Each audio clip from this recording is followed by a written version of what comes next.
కొద్ది కాలం వరకే తల్లి పాలు తాగుతాడు పిల్లలు. మనం ఎంతకాలం పాలు తాగుతాం తల్లి దగ్గర చెప్పండి? పుట్టినాక ఎంతకాలం తాగుతాం చెప్పండి? తల్లులు పిల్లలకు పాలు ఇచ్చినాడు గుర్తులేదంటారా? నాకు తెలిసి పూర్వకాలం ఒక సంవత్సరం భయపడే తాగేవాడు. ఇప్పుడు సంవత్సరం కూడా ఈటలే. ఇంకా చెప్పాలంటే ఒక 6 నెలలే. 6 నెలల వరకు అది కూడా కష్టతరంగా. ఇంకా ఫ్యాషన్ చెప్పమంటారా? పాశ్చాత్యుల దేశాల్లో అసలు పాలే ఈయటం మానేశాడు.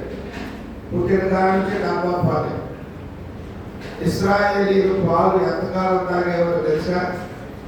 ఇశ్రాయేలీలు తల్లుల దగ్గర పిల్లలు వారు పాలు 5 సంవత్సరాల వరకు ఇస్తారు పిల్లలకి పాలు. కనుక ఇస్సాకు పాలు విడిచిన దినమున అబ్రహాం ఏం చేశాడంటే గొప్ప విందు చేశాడు. కనుక అలాగనే మరి మహేష్ లేక వారు స్త్రీలేక చిన్నవారైనా దేవుడు వారికి ఇచ్చిన కుమారుడు బట్టి మరి ఈ రీతిగా సంఘమును సేవకులను బంధువులను పిలుచుకొని దేవుడి సన్నిధిని కనపరచాలని ఏర్పాటు చేశారు. ఇప్పుడు ఈ విందులో భౌతికమైన విందు ఎంత తిన్నా ప్రియమైన వార్తగా శరీరం పెరుగుతుంది. 2 రకాలైనటువంటి ఆహార పదార్థములు 2 రకాలైనటువంటి వ్యక్తులకు కావాలి. ఒకటి శరీరానుసారుడు మనలో ఉన్నాడు, తర్వాత ఆత్మానుసారుడు. శరీరానుసారుడు అంటే ఏం లేదు, శరీరమే. ఈ శరీరమును బలపరుచుకున్నటకు శరీర సంబంధమైన ఆహారం మనం పూజిస్తున్నాం. ఆత్మను బలపరుచుకున్నటకు ఏముండాలా? ఆత్మ సంబంధమైన ఆహారం. అది మనం చదువుకున్నాం. ఎహెజ్కేలు గ్రంథం 3వ అధ్యాయం 3వ వచనం. నరపుత్రుడా, నేను ఇచ్చుచున్న ఈ గ్రంథమును ఆహారముగా తీసుకొని దానితో నీ కడుపు నింపుకొనమని నాతో సెలవేయక నేను దానిని భక్షించి తిని అది నా నోటికి తేనె వలె. భూమి మీద భౌతికమైన ఆహారం తినే వాటిలో మధురమైనది ఏంటంటే చెప్పండి? తేనె మధురమైనది. కనుక దేవుని యొక్క వాక్యమును మనకు తేనె వలె. తేనె ఎప్పుడు పెడతారు పిల్లలకు చెప్పండి? మాటలు రానప్పుడు కొంచెం తేనె పెట్టండి, లేదా తేనె నాకించండి అంటారు. కనుక ఎప్పుడైతే దేవుని యొక్క వాక్యమును మనము ఆహారముగా భుజిస్తామో ఆహారం ఎప్పుడెప్పుడు తింటాం చెప్పండి? ఆహారం ఎప్పుడెప్పుడు తింటాం? ఉదయం తింటాం, తర్వాత మధ్యాహ్నం తింటాం, మరి సాయంత్రం తింటాం. అంతేనా? మరి రాగానే పెట్టేసిన మనకి తిన్నాము. 11కో 11:30కో వచ్చాము, పెట్టగానే తిన్నాం. మరి ఇప్పుడు కాసేపటికి ఆ పిల్లోడికి అన్నం పెట్టేటప్పుడు మాకు ఏమైనా ఇచ్చారనుకో, అప్పుడు కూడా తింటాం లేదా?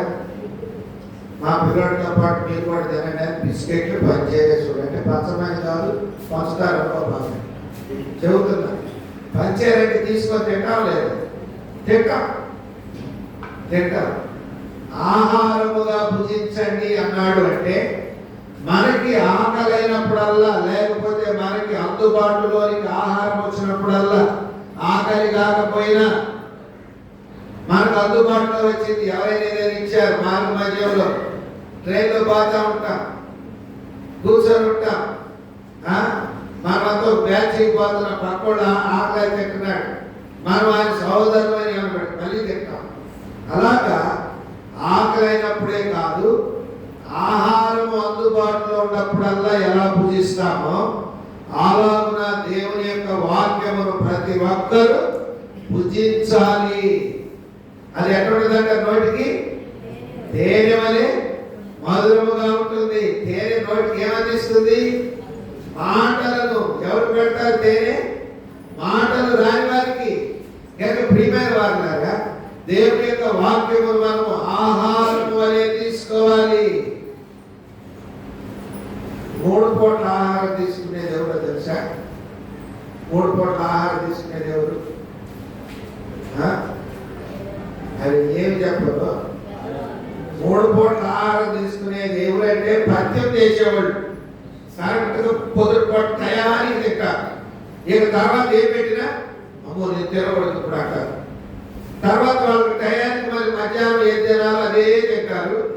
తర్వాత మనం ఏది పెట్టినా తినరు. మళ్ళీ రాత్రి ఇప్పుడు అక్కడ కూడా తగ్గిపోయి 2 పూటలు చేస్తున్నారు.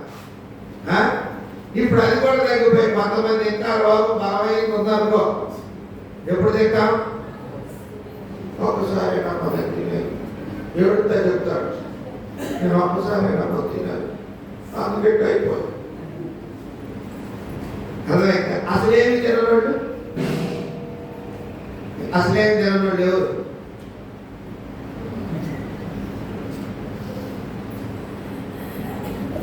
పోటానికి దగ్గర పడ్డవాడు. తినేది లేదు. ఏమా ఎక్కడున్నాడు మీ మామయ్య గారు? మా మామయ్య గారు అన్న మనడు దాకా తిన్నాడు కానీ ఇప్పుడు తినేది లేదు, తాగేది. మరి ఎట్టమ్మా? ఏమంట గుర్తులేస్తా ఉంటాడు అన్న, ఇప్పుడు రేపు అన్నట్టు ఉంటాడు. ఇప్పుడు మాకు ఒక పరీక్ష. ఈరోజు బైబుల్ చదవకుండా వచ్చినట్టు లేదు చెప్పండి. అందరూ చదివి వచ్చారా బైబుల్? సంతోషమే. బైబుల్ చదవనోడు ఎవరో తెలుసా? తినేది తాగేది మానేసినోడు ఎవరు? గుట్టలు రాస్తున్నారు ఇప్పుడు. బైబుల్ చదవకపోతే ఎప్పుడు నువ్వు కన్ను మోస్తావో నీకు తెలియదు. నీవు రోగివే, మంచం పట్టిన వ్యక్తి అనుకోవాలి. అందుకే దినమే కాదు, సమయం దొరికినప్పుడల్లా ఆహారం ఎలా భుజిస్తామో అప్పుడు ఆ సమయం దొరికినప్పుడల్లా ఏం చేయాలి? మనం దేవుని యొక్క వాక్యమును చదవాలి. ఎట్ట చదవాలంట? ఆహారం వలె చదవండి అన్నమాట. 3వ అధ్యాయం 3వ వచనం. నరపుత్రుడా, నేను చూసిన ఈ గ్రంథమును ఆహారముగా తీసుకొని దానితో నీ కడుపు నింపుకొనమని నాతో సెలవీయగా నేను దానిని భక్షించి తిని అది నా నోటికి తేనె వలె మధురముగా ఉండేను. మధురముగా ఉండేను. ప్రియమైన వారులారా, ఈ భూమి మీద ఆత్మ సంబంధమైన జీవితానికి బలమునిచ్చే ఆహారం దేవుని యొక్క వాక్య పరిశుద్ధ గ్రంథం బైబుల్. సమయం వరకు అసమయం వరకు దేవుని యొక్క వాక్యములు చదువుకున్నట్టు మన చేతిలోకి పెట్టాడు, మనకు అందుబాటులో ఉంచాడు. దేవుని యొక్క వాక్యం మన ప్రాణ ఆత్మ దేహములకు ఎంతో బలాన్ని ఇచ్చేదిగా ఉంటుంది. కనుక పరిశుద్ధ గ్రంథం బైబులే మనకి మొట్టమొదటి ఆహారం. అది తిన్నాకే మనం ఆరోగ్యవంతులం. అది తింటలేదంటే మనము రోగగ్రస్తులం. 3 పూటలు తింటున్నారంటే వాళ్ళు లిమిట్లోకి వచ్చారు. పద్యం చేసేవాడు. బైబుల్ చదివేది 3 పూటలే కాదు, 2 పూటలు అంటే ఇంకా రోగిస్తులు, 1 పూట అంటే ఇంకా పెద్ద రోగం ఉంది. అసలు చదవట్లేదంటే మాసం పెట్టిన వాళ్ళు వద్దొద్దు, నేను ఎప్పుడు పడితే అప్పుడు చదువుకుంటా. ఎప్పుడు పడితే అప్పుడు వాక్యం చదువుకోవాలని దేవుడు దైవజనుడికి ప్రత్యక్షతనిచ్చి, భక్సి గారికి ప్రత్యక్షతనిచ్చి ఈ బైబిల్ గ్రంథాన్ని బయటకు తీసుకుపోయాడు. ఈ బైబిల్ గ్రంథాన్ని మన చేతికి ఇచ్చాడు. మన ఇంటిలో ఎంతమంది ఉంటే అంతమందికి అన్ని బైబిల్ ఉండాలని నేర్పాడు. అప్పుడే మీరు బలవంతులు అవుతారని. ఇంకా చెప్పాలంటే ఈ బైబిల్ గ్రంథాన్ని దినము నువ్వు ఏడుంటావో నీ గ్రంథం అక్కడ ఉండాలని ఒక సంచి జోలిలాగా తయారు చేసి తగిలించి దానిలో పెట్టుకోవచ్చు. ఎందుకు? ఆకలైనప్పుడల్లా దాన్ని తీసుకొని సమయం దొరికినప్పుడల్లా చదవాలి. సమయం దొరికినప్పుడల్లా చదవాలి. జేబులో డబ్బులైనా 4 రోజులు అయిపోతుంది. ఈ డబ్బులు అయిపోయాక తినడానికి దొరకదు, మళ్ళీ డబ్బులు కావాలి. ఇది నిత్యము నీ దగ్గర ఉంటే నీ ప్రాణ ఆత్మ దేహములకు ఎంతో బలాన్ని చేకూర్చేదిగా ఉంటుంది. కనుక పిల్లలు గుర్తుపెట్టుకోండి, మనకి బలమైన ఆహారం ఈ భూమి మీద దేవుడి పిల్లలముగా మనకి ఇచ్చిన మొట్టమొదటి ఆహారము దేవుని యొక్క వాక్యం. రక్షించబడిన తరువాత రండి, కనుక దేవుని యొక్క వాక్యము మనం భుజించాలి. ఆహారము వలె భుజించాలి. రెండు చదువుకుంటాం, దయచేసి చూడండి. యెషయా గ్రంథం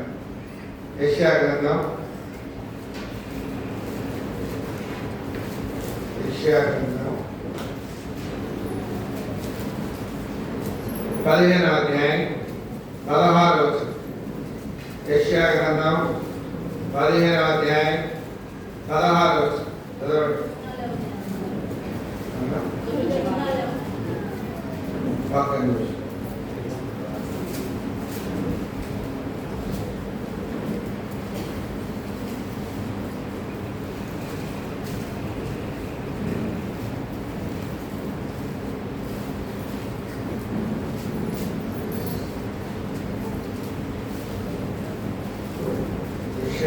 ఇర్మియా గ్రంథం, క్షమించండి, ఇర్మియా 15:16.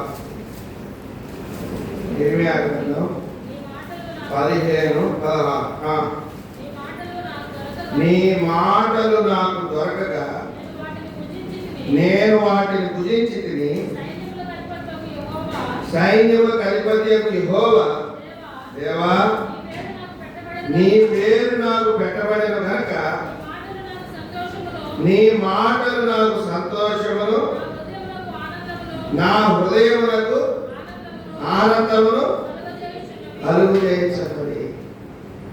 నీ మాటలు నాకు దొరకగా నేను వాటిని భుజించితిని. పరిశుద్ధ గ్రంథము ఆహారముగా, గ్రంథమంతటిని ఆహారముగా తీసుకోవటం. ఇప్పుడు నీ మాటలు నాకు దొరకగా, ఇప్పుడు పరిశుద్ధ గ్రంథం అంతా ఏంటంటే ఒక ప్లేట్లో భోజన పదార్థాలు పెట్టారనుకో, కూరలు, స్వీట్లు, రొట్టెలు, అన్నం అన్నీ ఉంటాయి. పరిశుద్ధ గ్రంథం కూడా అంతా ఒక పుస్తకంగా ఉంటుంది. ఇప్పుడు దానిని అంతా మనం ఒకసారి తినలేము. ఈ ఆహారాన్ని ప్లేట్లో పెట్టింది అంతా ఒకసారి తినలేము. మరి ఎట్లా తింటాం? ఒక్కొక్కటిగా. అదే గ్రంథంలో ఉన్న మాటలను మనము ఆహారముగా భుజించాలి. ఒక్కొక్కటిగా చూడాలి, ఒక్కొక్కటిగా రుచి చూడాలి, ఒక్కొక్కటిగా. ఒకసారి తిమ్మతంకులు ఒక ఇంటికి పోతే విజిటింగ్కి, ఆ విజిటింగ్కి ఇంటికి పోయాడు. ఆ అమ్మాయి బైబిల్ చేత పట్టుకొని ఉయ్యాల్లో పిల్లలు ఊపుతా, ఒక చేతితో ఊపుతా, ఒక చేతితో బైబిల్ పట్టుకొని పెద్దగా చదువుతుంది. ఈయన పోయేసరికి చదువుతుంటే ముందుగా అత్త ఎదురొచ్చింది. చూశాడు, ఏదమ్మా బైబిల్ చేత పెట్టుకొని పెద్దగా చదువుతుంది నీ కోళ్ళని నవ్వుకుంటూ లోపలికి పోతే అత్తంది, అలా ఏమి చెప్పడం నాకు తెలియదు, ఆమె అడుగుతుంది. ఆమెను అడిగాను. సరే అనుకుని లోపలికి వచ్చాను. ప్రార్థన చేయడానికి కూర్చునేసరికి వాక్యం చెప్తా అడిగాడు. అప్పుడు ఏమని తెలుసా, మా వాక్యం ఇందాక నేను వచ్చేసరికి ఒక చేతితోనేమో ఉయ్యాలు ఊపుతున్నావు, ఒక చేతితోనేమో బైబిల్ పట్టుకొని పెద్దగా చదువుతున్నావు, ఏంటి అని అడిగాడు. అన్నా ఏం లేదు, పొద్దునే నా పోర్షన్ చదివేసుకున్నాను, రోజు వాడి పోర్షన్ వాడి ఉయ్యాల్లో వేసి ఊపేటప్పుడు వాటి నిద్రపోయిందా చదువుతానండి. వాడి పోర్షన్ అంటే వాడికి ఎప్పుడు మొదలెచ్చావమ్మా బైబిల్ అంటే వాడు కడుపును పడ్డానికి మొదలుకొని వాడి పోర్షన్ డైలీ చదువుతారు. అని ఇప్పుడు వాడు ఎక్కడుండి తింటున్నాడు? కడుపులో ఉండి అన్నాడు. ఇప్పుడు బయటకు వచ్చాడు, ఉయ్యాలో ఉండి తింటున్నాడు. ఏమని చెప్పిందో తెలుసా? అన్నా రేపు వాడికి వచ్చేసరికి అయ్యా ఇదివరా 7 దాకా నువ్వు కడుపును పడ్డావు, గురించి చదువుకోసి వచ్చాను, నీకు ఎక్కడ ఉండి నువ్వు చదువుకొని ఇచ్చేస్తానన్నా. దేవుని మాటలతో వాడిని పెంచుతున్నానా? ఏమి చెప్పినా వాడు నిద్రపోడన్న వాక్యం చదివితేనే నిద్రపోతాడు. వాడు నిద్రపోయిందాకా చదువుతా వాక్యం. అది వాడి భాగం.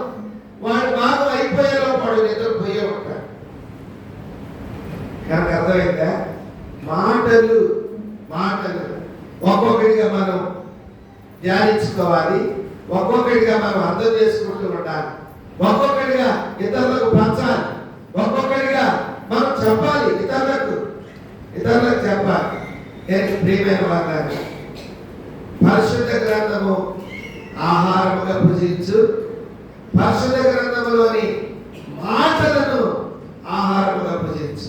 ఒక్కొక్కటి ఇప్పుడు వాక్యం చెప్పడానికి నుంచున్నాం అనుకోండి. పరిశుద్ధ గ్రంథం ఎంతో గొప్పది, అన్ని సంగతులు దాంట్లో ఉండి చదువుకోండి, వినండి, రక్షణ పొందండి. నేను అన్నాను యాడ్ నుంచి వచ్చాడు, యాడ్ పట్టుకొచ్చేది సేవకుని అంటే పరిశుద్ధ గ్రంథంలో అన్ని ఉండే మనకు తెలియదా? అసలు ఆయన వాక్యం చెప్పకుండా వాక్యమే చెప్పాడు కదా, అంత బాగుందంట చదువుకోండి.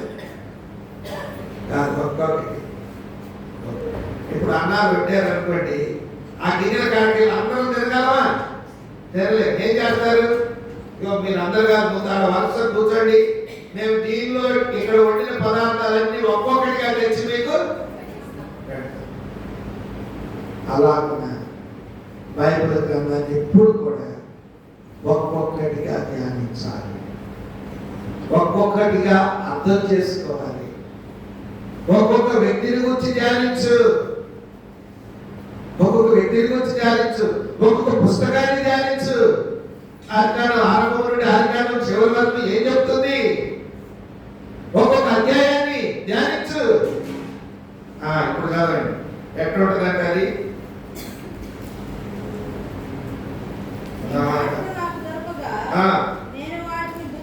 భుజించి తిని యెహోవా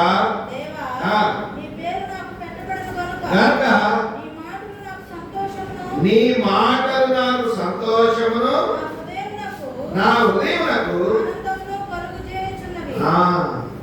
కనుక ప్రియమైన వారులారా, ఏమిస్తుందంట? దేవుని యొక్క మాటలు మనకు సంతోషమును ఆనందము. సంతోషం, ఆనందం. నీకు సంతోషం లేదా? ఆనందం లేదా? బైబిల్ గ్రంథం తీసుకో, ఒక్కొక్కటి చదువు, ఒక్కొక్కటి ధ్యానించు, ఒక్కొక్క భక్తుల గురించి తెలుసుకో. 12 మంది శిష్యులు ఉన్నారు, ఒక్కొక్క శిష్యుల గురించి ధ్యానించు. అప్పుడు దైవ గ్రంథంలో ఉన్న ఆనందమును, సంతోషాన్ని మనకి, మన కుటుంబానికి, మన పిల్లలకు దయచేస్తారు. కనుక మాటలు అంటున్నాడు. చదవండి. ఇప్పుడు మొదటిది గ్రంథము, రెండవది మాటలు, ఒక్కొక్కటిగా తీసుకుంటున్నారు. రెండవది మాటలు, మూడవది చదవండి. మూడవది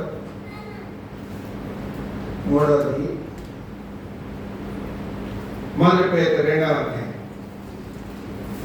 మొదటి పేతురు 2వ అధ్యాయం 1, 2, 3 వచనాలు. ప్రభువు దయాళుడని మీరు రుచి చూచిన ఎడల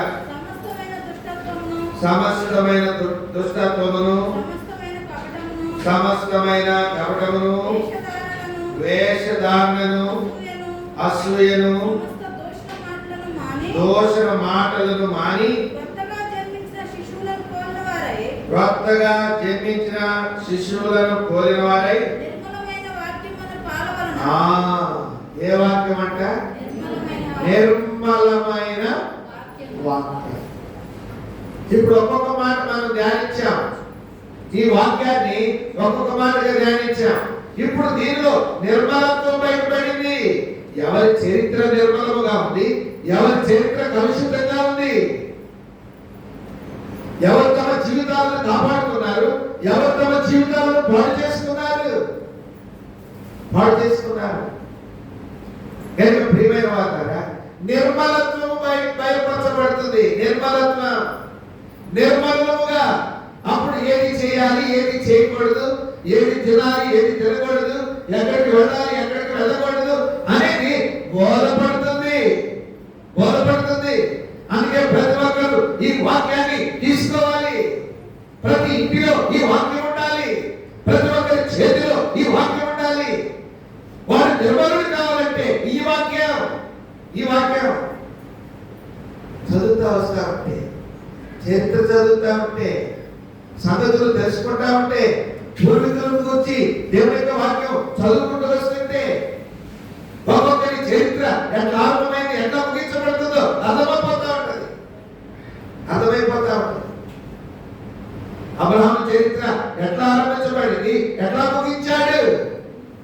ఇస్సాకు చరిత్ర ఎట్లా ఆరంభించబడింది, ఎట్లా ముగించాడు. యాకోబు చరిత్ర ఎట్లా ఆరంభించబడింది, ఎట్లా ముగించాడు. అలాగే దావీదు, అలాగే సౌలు, అలాగే సమూయేలు. నిర్మలత్వము.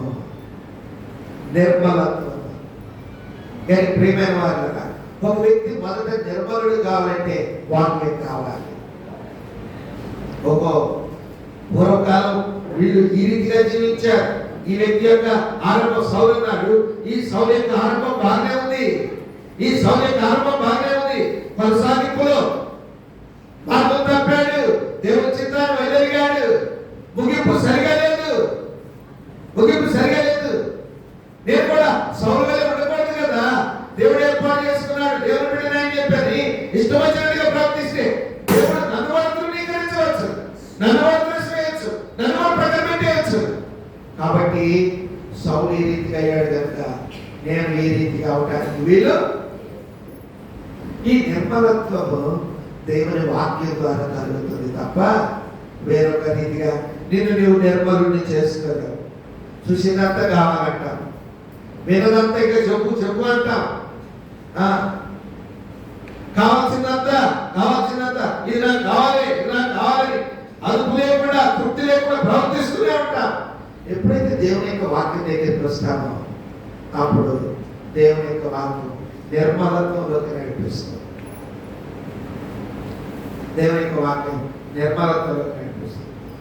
అందుకే ఇక్కడ వాక్యము అన్నాడు. నిర్మలమైన వాక్యమును పాల్గొని ఎందుకంటున్నాడు అంటే కల్తీ లేకుండా ఉంది అంటే దేవుని యొక్క వాక్యము కల్తీ లేనిది. దేవుని యొక్క వాక్యము నిర్మలుగా చేస్తుంది. మురికి కానిదేంటి అనేది బయలుపరుస్తుంది దేవుని యొక్క వాక్యం. అందుకే దినము సమయం దొరికినప్పుడల్లా మోకాళ్ళ మీదకి వచ్చి దేవుని యొక్క వాక్యం చదువుతూ ఉంటే ఈ పరిపూర్ణత వారికి మనం వచ్చేవారంగా ఉంటాం. ఈనాడు అంత కలుషితం అయిపోయే కారణం ఏంటో తెలుసా? కారణం దేవుని యొక్క వాక్యమును మరిచావు. గ్రంథమును ముందు దేవుని పరిశుద్ధ గ్రంథాన్ని నువ్వు ఎరగలేదు. పరిశుద్ధ గ్రంథములో ఉన్న మాటలను నువ్వు ధ్యానించలేదు. ఒక్కొక్కటిగా ధ్యానించలేదు. నీకు తెలియదు. భక్తుల జీవిత చరిత్రలు తెలియదు. ఎవరు ఏ రీతిగా ముగించారో తెలియదు. అందుకని నీ జీవితంలో నిర్మలత్వం లేకుండా ఉంటున్నావు. లేకపోతే అబద్ధాలే, మాటలు చెడ్డ మాటలే, ఆలోచనలు చెడిపోయిన ఆలోచనలే. కారణం ఏంటంటే నీ జీవితంలో వాక్యమునకు చోటు వాక్యము నిర్మలమైనది, మనలను నిర్మలులుగా చేస్తుంది. ఎన్నది 3 చదవండి. 4 చదువుకుంటా. 4 ఫిబ్రవరి 5వ అధ్యాయం 13వ వచనం. ఫిబ్రవరి 5:13. మరియు శిశువే కనుక నీతి వాక్య విషయంలో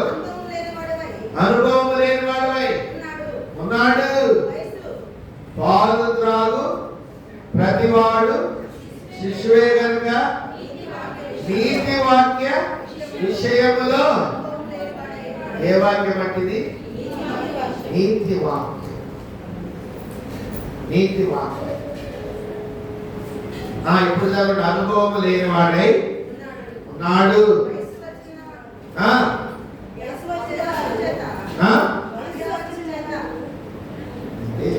వచ్చిన వారు అభ్యాసము చేత మేలు కీడులను వివేచించుటకు చేయబడిన జ్ఞానేంద్రియములు కలిగి ఉన్నారు. జ్ఞానేంద్రియములు కలిగి ఉన్నారు కనుక బలమైన ఆహారము వారికే తగును. ఏంటి బలమైన ఆహారము?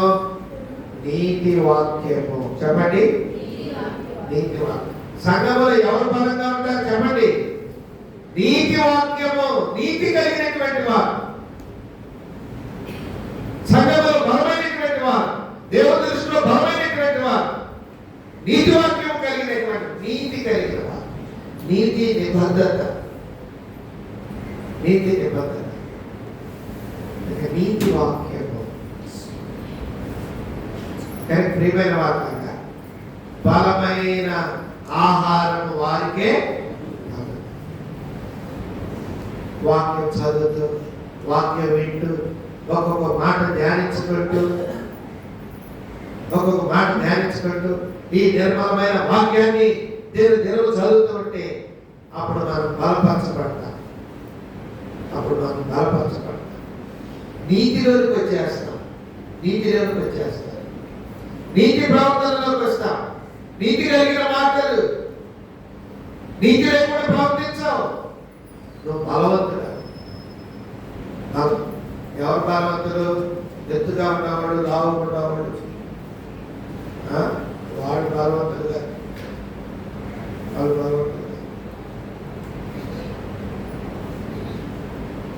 ఒకసారి రాజారావు గారు ఒక సంబంధాన్ని తీసుకుపోయారు. మా ఊరు సేవకు తీసుకుపోయావు. నాకు అటగా నాకు లేనప్పుడు రాను కదా, టైం ఉంది, ప్రార్థన చేసుకోవాలి. అది ఏమవుతుంది? ముందు వచ్చి చూసుకోవరగా చూసుకోడు. మా సేవకుడు బలంతో పెట్టి తీసుకుపోతే ఎత్తు లావు ఉంది. ఇంకా నేను ఏం చెప్పాను? చూసిపోవటానికి రామంది చూశాను, వెళ్ళాక చూసి వెళ్ళిపోవటానికి బయటకు వచ్చా. మా సేవకుడు అయ్యా తమ్ముడు సాల్మాను ఏంటి సంగతి అన్నాడు. ఏమున్నా ఆయన అంటాడు, లావు పొందాన్ని భయపడుతున్నావేంది? ఆయన ఒక సామెత చెప్పాడు. ఏం సామెత అది? ఏదో సామెత అండి. కంద ఎంత లావు ఉన్నా అట్టిపేటకి లోకువే అన్నట్టు అన్నాడు. చమత్కారం నాకు తెలియదు. తర్వాత మా సేవకుని అడిగారు, ఏంటది? ఏదో కత్తిపెట్టట్టున్నాడు, కంద అంటున్నాడు, ఏంటని అడిగితే అంటే ఏమి లేదు, ఎంతలా ఉన్నవాళ్ళు అయినా 4 రోజులకు పోతే ఎట్ట అవుతారు? సన్నగా అవుతారు. నువ్వు లావుకు దాన్ని భయపడుతున్నావేమో నేను అన్నాడులే అన్నాడు. ఇది ఎందుకు చెప్పారు? సందర్భం వచ్చింది కానీ బలమైనటువంటి వారు ఎవరు? లావుకున్నవాళ్ళు. నీతి కలిగినటువంటి వారు. నీతి వాక్యం బలమైన ఆహారము వారికే తగదు. వారే ఇందులో నీతిని చేపడతారు. దుర్నీతికి పాల్పడరు. ఎందులో నీతి ఉందో, ఎంత నీతి ఉందో అంత నీతిని వారు స్వీకరిస్తారు, ఆస్వాదిస్తారు. దినము ఈ ఆహారం చేస్తే నువ్వు నీతి కలిగిన వ్యక్తిగా స్థాపించబడతా. మనము మన పిల్లలు, మనము మన కుటుంబం ఈ వాక్యం మనం తీసుకొని స్వీకరిస్తున్నప్పుడు, ధ్యానిస్తున్నప్పుడు బలవంతులు ఉంటారు. ఆశ్చర్యకరుడు, ఆలోచనకర్త, బలవంతుడైన ఆ బలవంతుడైన దేవుడికి పుట్టిన పిల్లలే ఎలా ఉంటారు? బలవంతులు ఉంటారు. ఏంటి మన బలం చెప్పండి? నీతి. అందుకని మత్తయి సువార్త 5వ అధ్యాయంలో అంటాడు, కొండ మీద ప్రసంగం ఏమని? నీతి కొరకు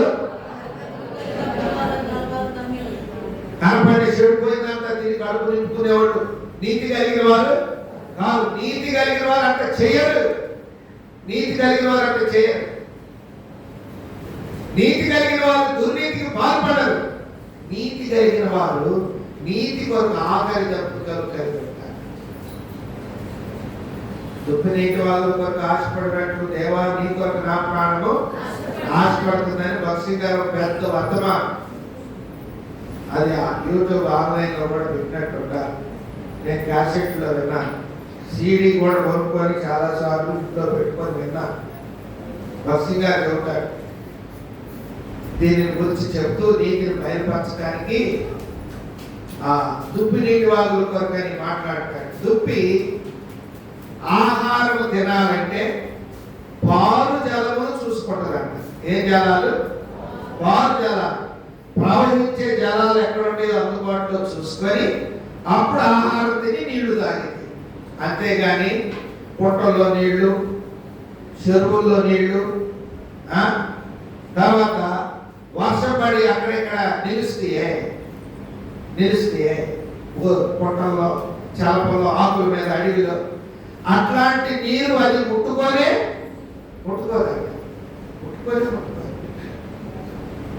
అట్లాంటి నీరు ఏ జంతువులు తాగుతాయి చెప్పండి? వాన కురిసింది, మనం బండి మీద వెళ్తున్నాం, ఆయా బళ్ళు నడిచి గోతులు పడ్డాయి. ఆ గోతుల్లో వానకి ఏం నిలబడ్డాయి? నీళ్లు నిలబడ్డాయి. ఆ నీళ్ళు ఎవరు తాగుతారు?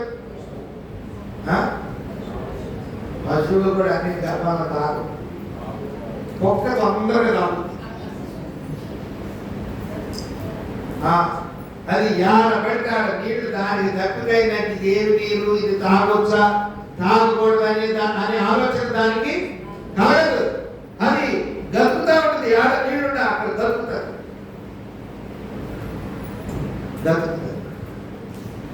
అందుకనే ఇంకొక మర్మం చెబుతాడు ఆయన వాక్యం.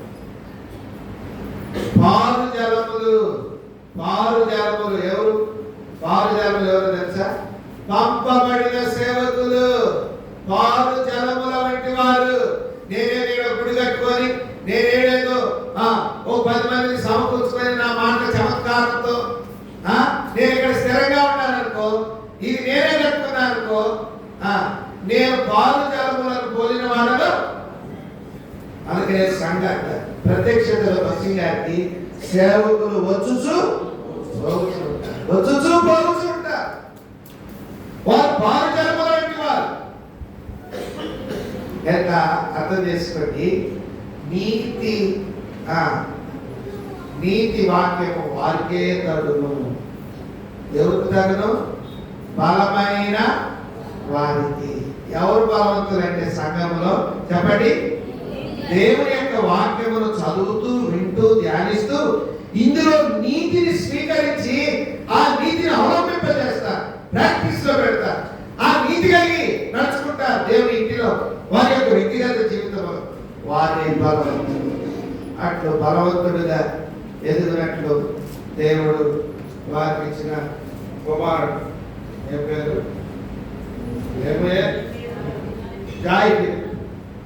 దేవుడు నీతి కలిగిన వాడిగా, బలవంతుడిగా దేవుడు తన కుమారుడిని ఆశీర్వదించగా ఎన్నైనా మొదటి ఆహారం ఏంటి? గ్రంథమును ఆహారముగా తినాలి. ఇప్పుడు ఆ గ్రంథంలో మాటలను మాటలను మనము భుజించాలి. ఒక్కొక్కటిగా మనం భుజించాలి. తర్వాత మూడవది నిర్మలమైన వాక్యము. నిర్మలత్వంలోనికి వస్తాం మనం. నిర్మలత్వంలోనికి వస్తాం అంటే కలుషితము, పాపము అనేటువంటిది మన జీవితంలో లేకుండా అడ్డగిస్తుంది వాక్యం. వాక్యం చదివేవారు నిర్మలులు, ఇంకా వాడు భాషలో పరిశుద్ధులు అని చెప్పుకోవచ్చు. తర్వాత నాలుగవది నీతి వాక్యము. బలమైన ఆహారము వారికి తగును. ఎక్కడ చదువుతున్నామని చదవండి. ఎబ్రీ 5:13. మరియు పాలు త్రాగు ప్రతివాడును శిశువే కనుక నీతి వాక్య విషయంలో అనుభవము లేనివాడైనాడు. వయసు వచ్చిన వారు అభ్యాసం చేత మేలు కీడులను వివేచించుటకు ఆ, సాధకము చేయబడిన ఆ, జ్ఞానేంద్రియములు కలిగి ఉన్నారు కనుక గనుక బలమైన ఆహారము బలమైన ఆహారము వారికి వారికే తగును. కొంతమంది వాక్యం దేవా రాత్రులు చదువుతారు కానీ నీతి ఉండదు పాడు. అంటే వారు బలవంతులైనా బలహీనైనా బలహీన గుర్తుపెట్టుకోండి. ఎన్నైనా 4 5 చదవండి. 5 మొదటి కొరింథీ 3వ అధ్యాయం 3వ అధ్యాయం 2వ వచనం. ఆ, చాలకపోయినందున ఆ, పాలతోనే మిమ్మల్ని పెంచితిని గాని ఆ. అన్నముతో మిమ్మల్ని పెంచలేదు. పెంచలేదు. మీరింకను ఆ, శరీర సంబంధులై శరీర సంబంధులై ఉండుట వలన ఇప్పుడును ఆ. మీరు బలహీనులై ఉన్నారు బలహీనులైనారు కనుక ఆ. మీలో బలహీనులైనారు కారా మీలో అసూయయు కలహమును ఉండగా ఆ. మీ శరీర సంబంధులైన శరీర సంబంధులైన మనుషుల రీతిగా నడుచుకున్న వారు కారా. ఒకడు నేను పౌరవాడను మరి ఒకడు నేను అపోలోవాడను అని చెప్తున్నాడు. ఆ, మీరు ప్రకృతి సంబంధులైన మనుషులు కారా. అపోలోవుడు పౌలవుడు పరిచారకులే కదా. ఒక్కొక్కరికి ప్రభు అనుగ్రహించిన ఆ, ఆ, మీరు విశ్వసించితిరి. ఆ, నీరు పోసెను దేవుడే. కాబట్టి ఆ, నాటు వారిలోనైనా ఆ, ఏమీ లేదు. నాటువాడును నీడు పోయేవాడును ఒకడే. ప్రతివాడు తాను చేసిన కష్టం కొలది వేదం పుచ్చుకొనును. దేవుని చేత పరివారమైన ఆ, ఆ, ఆ, ఆ. కనుక ఇక్కడ ఏమంటున్నాడంటే గమనించండి, సహోదరులారా, ఆత్మ సంబంధులైన మనుషులతో మాట్లాడినట్టు నేను మీతో మాట్లాడలేకపోతుంది. శరీర సంబంధులైన మనుషులే అని క్రీస్తునందు పసిబిడ్డలే అని మీతో మాట్లాడవలసి వచ్చాడు. అప్పట్లో మీకు బలము చాలకపోయినందున పాలతోనే మిమ్మను పెంచితిని గాని అన్నముతో మిమ్మను పెంచలేదు. అన్నంతో పెంచలేదు అంటే అన్నంతో పెంచలేదంటే మొదట ఏం చదువుకున్నాం? నరపుత్రుడా, నీవి గ్రంథమును ఆహారముగా తీసుకో, భుజించు భుజించు, ఆహారముగా భుజించు, అన్నముగా భుజించు, ఆహారముగా భుజించు. పాలతోనే మిమ్మల్ని పెంచి తిని, అందుకని మీరు పసిపిల్లలే పసిపిల్లలే. సంగతులన్నీ చెప్తూ అక్కడ ఒక మాట బయలుపరుస్తాడు. ఏం మాట తెలుసా? చూడండి, ఆ మాట ఎలా వచనంలో ఉంది. విశ్వాసించింది అంటాడు. 5వ వచనం. అపోలో ఎవడు? పౌలు ఎవడు? పరిచారకులే కదా. ఒక్కొక్కరికి ప్రభు అనుగ్రహించిన ప్రకారము వారి ద్వారా మీరు విశ్వసించితిరి. వారి ద్వారా మీరు విశ్వసించితిరి. ఏం విశ్వసించారు? వారిని విశ్వసించారా? వాక్యమును వారిని వివరించిన వాక్యములను విశ్వసించారు. వాక్యములను వారిని విశ్వసిస్తే, అందుకనే నేను పౌలు వాడనని ఒకడు, నేను అపోలో వాడనని ఒకడు. అపోలో వాడనని ఒకడు. దేవుడు వారికి పరిమాణం చొప్పున వారికి దేవుడు ఇచ్చాడు. వారు చెప్తే మీరు విశ్వసించారు. మీరు విశ్వసించారు. ప్రియమైన వారులారా, ఈ విశ్వాసము మెల్లిగా మనుషుల వైపుకు వెళ్ళిపోయింది. మనుషుల వైపుకు వెళ్ళిపోయింది, వ్యక్తుల వైపుకు వెళ్ళిపోయింది. అందుకని ఈనాడు చాలా మంది ఆత్మీయ విశ్వాసము ప్రియమైన వారులారా భౌతికమైన వాటి వైపుకు వెళ్ళిపోయింది. అందుకని ఏమంటున్నాడు తెలుసా? మీరు పూర్తిగా శరీర సంబంధులై ఉన్నారు. శరీర సంబంధులైన కనుక దేవుని యొక్క వాక్యమును విశ్వసించలేకపోయారు. వారి విశ్వాసం మనుషుల వైపు ఉంచారు. మనుషుల వైపు ఉంచారు. అపోస్తలుడైన పౌలు ఏంటంటే, ఎంతో ప్రయాసపడి ఎన్నో శ్రమలకు వచ్చి పత్రికలు రాసి సంఘాలు కట్టి సందర్భం వచ్చినప్పుడు మాట్లాడితే ఏమంటాడు? ఇంత ప్రయాసపడినాను, అయినను ప్రయాసపడిన వాడను నేను కాను, నాకు తోడైన ఇప్పుడు పౌలు అంత ప్రయాసపడ్డాడంటే మీరు నేను ప్రయాసపడ్డానని నా మీద విశ్వసించొద్దు, నా మీద విశ్వసించొద్దు. నేను ఇంతగా ప్రయాసపడ్డానికి కారణం ఏంటి? దేవుడు. దేవుడు ప్రియులారా, దేవుని యొక్క వాక్యం ఎందుకు చదవాలంటే దేవుని మీద మనకి విశ్వాసం కలుగుతుంది. దినాలు, మాసములు, సంవత్సరాలు నడిచాక ఆ విశ్వాసము మనుషుల వైపు వెళ్ళిపోయింది. అందుకని మీలో కలహాలు ఉన్నాయంటాడు, అందుకని మీలో కొట్లాటలు ఉన్నాయంటాడు, మీరు శరీర సంబంధులైన మనుషులే అంటారు. మనం వాక్యం ఎప్పుడు చదివినా మనకి కలిగే విశ్వాసము వాక్యము పట్ల దేవుని మీదే కానీ ఏ మనుషుల మీద మనకు విశ్వాసం ఉండకూడదు. దావీదు ఏమంటాడు? రాజులను నమ్ముకోవడం కంటే యెహోవాను ఆశ్రయించడం మేలు. మనుషులను నమ్ముకోవడం కంటే యెహోవాను ఆశ్రయించడం మేలు. విశ్వాసం కలుగుతుంది వాక్యం, విశ్వాసం కలిగించేది వాక్యం. కనుక పాలతో సరిపెట్టుకోబాకు, పాలతో సరిపెట్టుకోబాకు. పాలతో సరిపెట్టుకోవడం అంటే ఏంటి? పాలతో సరిపెట్టుకోవడం అంటే ఎవరో చెప్తే విన్నాను అంతే. పాలు అంతే కదా. బిడ్డ పాలు తాగి సరిపెట్టుకుంటుందంటే ఎవరు ఇస్తున్నారు పాలు? అవి డబ్బా పాలు లేకపోతే తల్లి పాలు. అవి కొంతకాలం వరకే, మరి కొంతకాలం అయ్యాక ఆ ఆహారము చాలనే బలమైన ఆహారం. అందుకే మనం అందరం చేర్చాం, నోటికి అందిస్తాం బలమైన ఆహారం. కనుక ఎన్నోది ఇది? 5. దేవుని పిల్లలముగా విశ్వసించుట కొరకైన వాక్యం.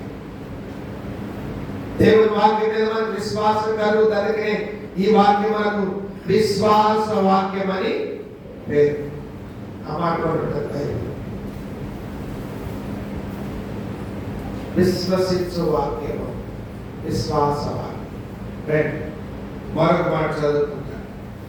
6 చదవండి. 6 కీర్తన 119, 103 ముగిస్తారు. 119, 103.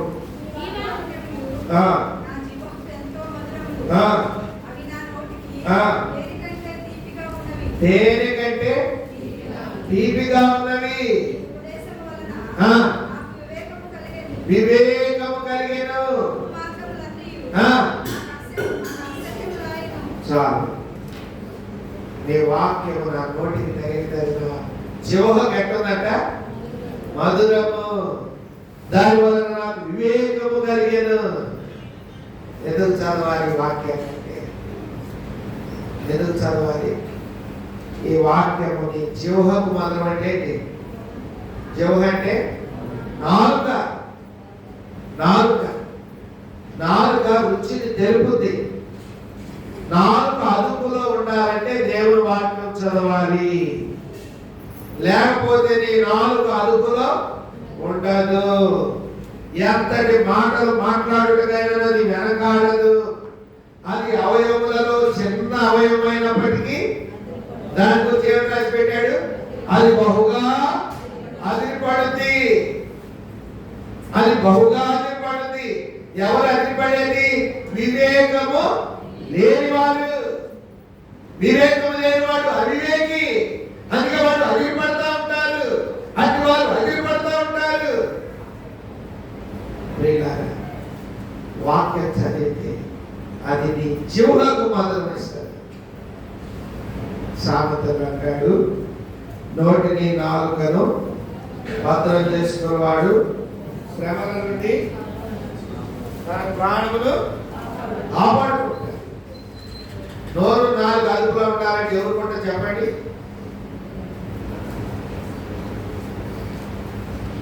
ఎవరు కొంటారు?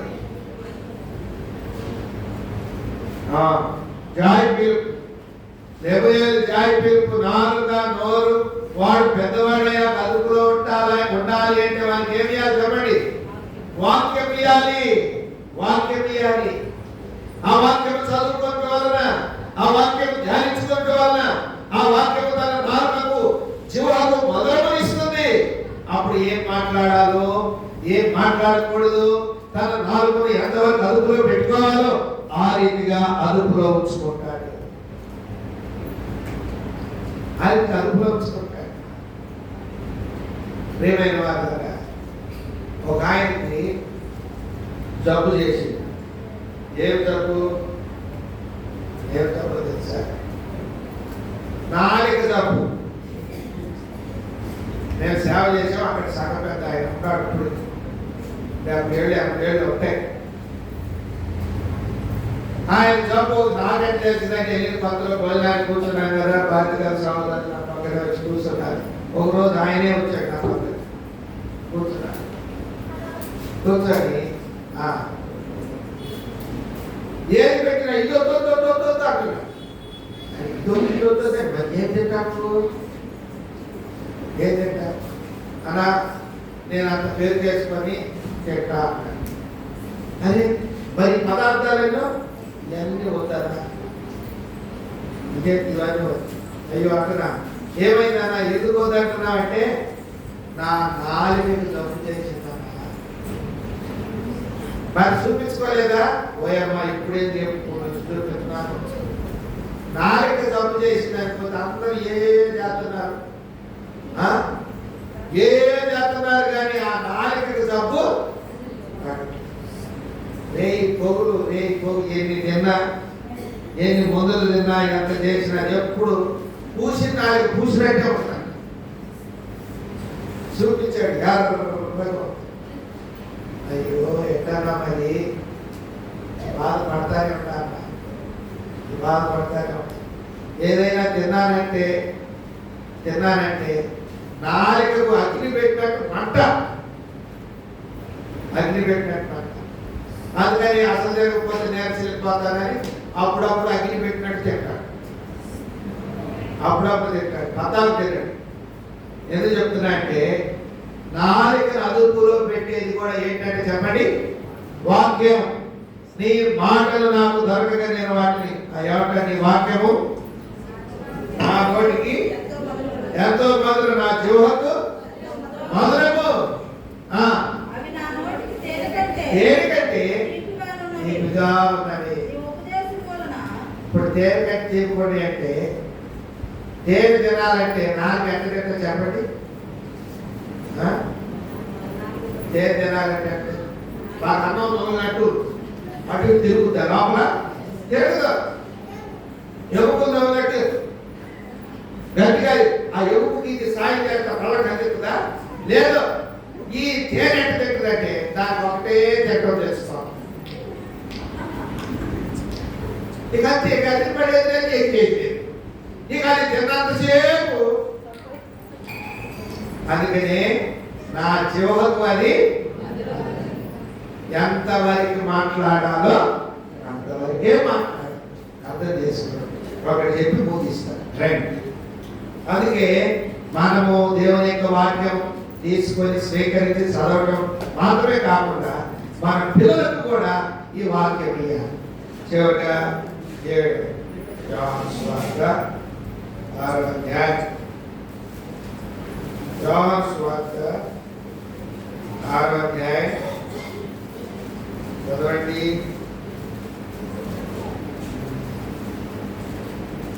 54.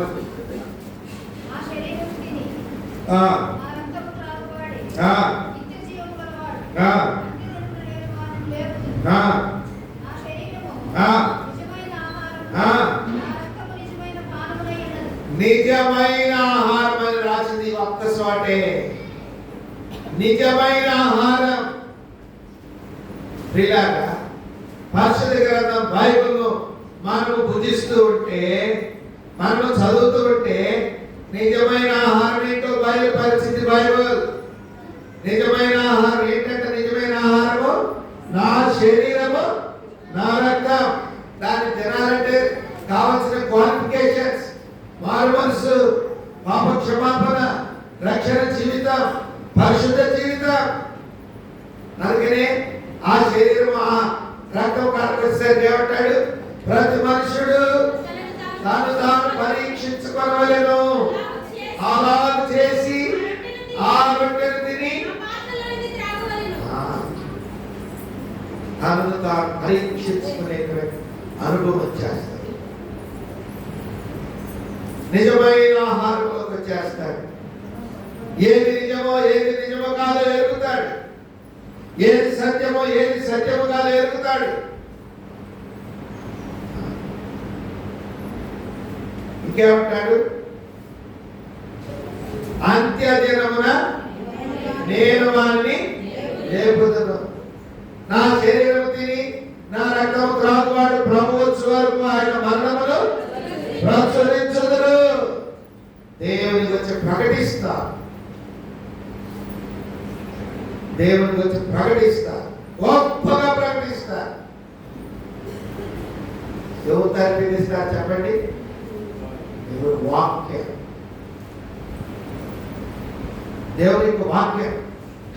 ఏది నిజమో ఏది అబద్ధమో ఎవరు తెలుపుతారు చెప్పండి? వాక్యమే. వాక్యంలో సకల జ్ఞానం ఇమిడి ఉంది. వాక్యంలో సకల సబ్జెక్టులు ఇమిడి ఉన్నాయి. అందుకని ఒక్కొక్కటిగా ధ్యానించాలి.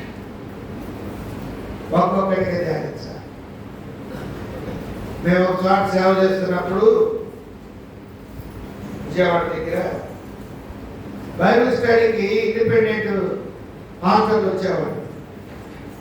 అక్కడ ఇండిపెండెంట్ చర్చీలు ఉన్నాయి. ఆ హాస్టల్ వచ్చేవాడు బైబిల్ స్టడీ. ఒకరోజు బైబిల్ స్టడీకి ముందుగా వచ్చి ఒక సేవకుడు నన్ను అడిగాడు, ఏమని? కదా మీరు యాడ్ తరిపిదయ్యారు చెప్పండి అంటున్నాడు. ఎందుకన్నా? ఎందుకంటే మీరు ఏ కాలేజీలో తరిపిదయ్యారు అంటున్నాడు. మీరు ఏ కాలేజీలో తరిపిదయ్యారు, మీరు యాడ్ తరిపిదయ్యారు అని అడిగాడు. అంటే వెళ్ళి ఆ తరిపిదయ్యితే నేను కూడా నీకు లాగా చెప్తాను. అప్పుడు నేనన్నాను, మాది నీకు తెలుసు కదా, ఇది ఎప్పుడో చేసి మాకు బైబిల్ కాలేజీలు అంటూ ఏమి అంటే చెప్పాలండి కదా. మీరు నిజంగా చెప్పండి, నేను నిజంగా అడుగుతున్నా. ఎందుకంటే నేను నేర్చుకోవాలి. అప్పుడు నేను చెప్పా, నిజంగా చెప్పమంటావుగా అన్న. నిజంగా చెప్పాను. నిజంగా చెప్తున్నాను, మా తరఫీదంతా ప్రభు పాద సన్నిధి అన్న. ప్రభు పాద సన్నిధి. ఆయన అనుకున్నాడు నేను పలానా కాలేజీలో బీటెక్ కూడా చేశాను కదా. ఏ బీటెక్?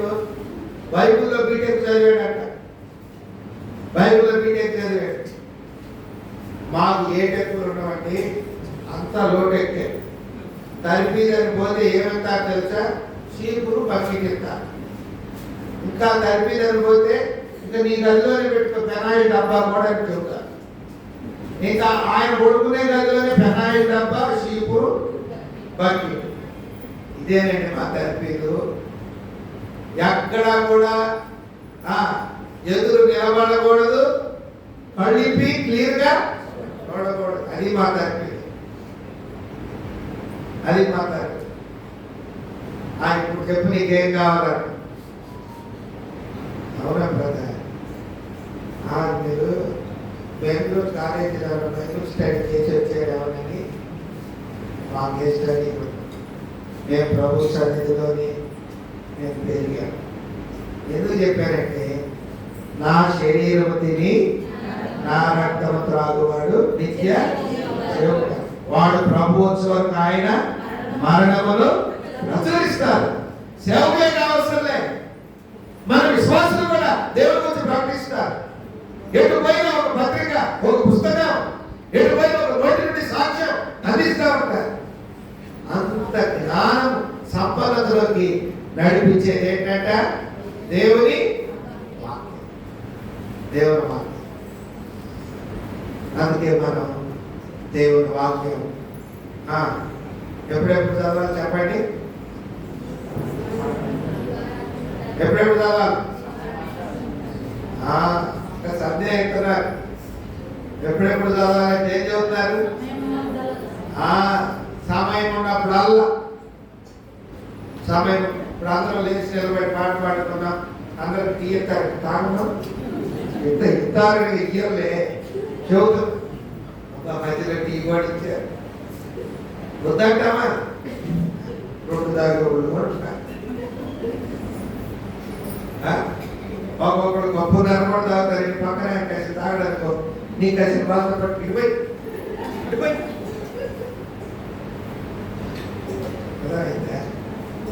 అట్ట అంటే మంచిదే. కొంతమందికి ఆకలి ఎక్కువ ఉంటుంది, కొంతమంది తినేవాళ్ళు ఉంటారు, తినలేని వాళ్ళు ఉంటారు.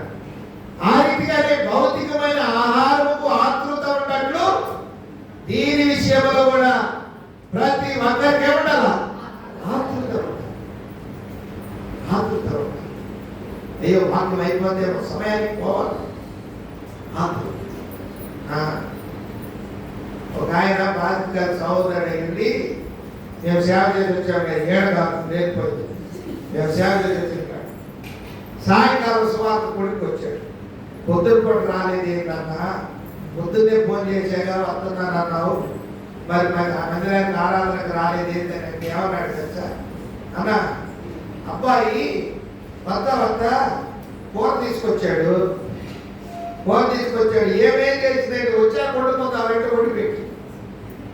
అంటే ఇప్పుడు తెచ్చింది తప్ప వండి పెట్టింది తప్ప వంటని ఎప్పుడైనా ఉండాలి కానీ వంటని మంచిదే కాదు. అంటే కాదన్న ఉడికి నాకు కూరుకుంటుందా? ఆడికి బాబు అక్కర్లంట వచ్చాక తిన్నా పాటి, టైం అయిపోయింది, వచ్చాక తిన్నా పాటి అన్నాడు. ఈ కాదు పెట్టి ఒక ముద్ద పెట్టు, ఒక ముద్ద పెట్టాలి. ఒక ముద్ద పెట్టబోయి 4 ముద్దలు పెట్టి మరి తిన్నాకన్నా రాకపోయావా అన్నని ఏ ఊరు ఏ పేరు ఆడబాకండి ఉండాలి. తిన్నాకన్నా రాకపోయావా అన్న అంటే అన్నాడు ఏం లేదన్న, ఇంట్లో పోయి పిల్లడు వేసి ఆన్ చేసి ఉంచాడు. ఆన్ చేస్తే వాడిని ఆడిద్దామని పడుకున్నాడు. అక్క మీద అక్క వాలే లేదు అనుకుపోయి. ఎప్పుడు మీదకి వచ్చింది? ఆరాధన అయిపోయింది. చూడు మళ్ళీ దీన్ని పూర్తి చేస్తున్నాడు. నీకు ఎప్పుడో మెలకు వచ్చింది లేచాను అంటలే అన్నా, ఆరాధన ఎంత అయిపోతే అప్పుడు మెలకు వచ్చింది. ఆయనకు అప్పుడు ఏమొచ్చేది అని అర్థమైందా? భౌతికమైన దానికి ఆతృత ఉన్నంతగా ఆత్మ సంబంధమైన దానికి ఏముండాలా? ఆతృత. భౌతికమైనది క్షీణింపజేస్తుంది, ఆయాసం. ఏమంటాడు? 70 సంవత్సరములు అధిక బలం ఉంటే 50, అయినను దాని వైభవము ఆయాసము దుఃఖమే. ఇదనుకో ఆత్మీయతను క్షీణింపజేస్తుంది. ఆత్మీయతను క్షీణింపజేస్తుంది. అందుకే ముగిస్తున్నా. వాక్యం ఎప్పుడు చదవాలా? ఎప్పుడు ఎవరన్నా అడిగారు అనుకో, ఒక ఆయన అన్నాడు నేను పొద్దున కూడా చదువుకుంటా, మాట కూడా చదువుకుంటానన్నా. అబ్బో నేను ఒక టైప్ రోజు అనుకోవాలి. ఇది ఒక టైప్ కాదు. సమయం అనగా ఆహారం చదవాలి, బైబుల్ చదవాలి. ఆ రీతిగా దేవుడు వారికి ఇచ్చిన జనముయేలు యారి పేరు అటు రీతిగా దేవుని యొక్క రక్త మాంసములు భుజించి ఆయన నామమును ప్రచురించువాడిగా దేవుడు తన కుమారుని బలపరిచి ఆశీర్వదించుగా ప్రార్థన చేస్తాం. సమయంలో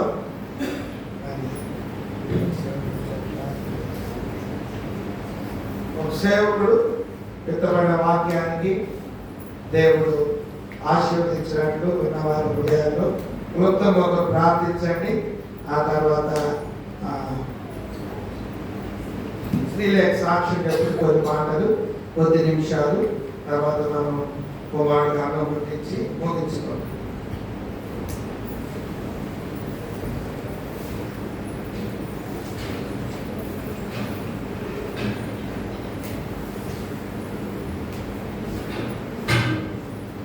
ప్రేమ లేని మా తండ్రి, దయగల దేవ, ప్రతి ఒక్కరికి మా నాయన, దివాకర్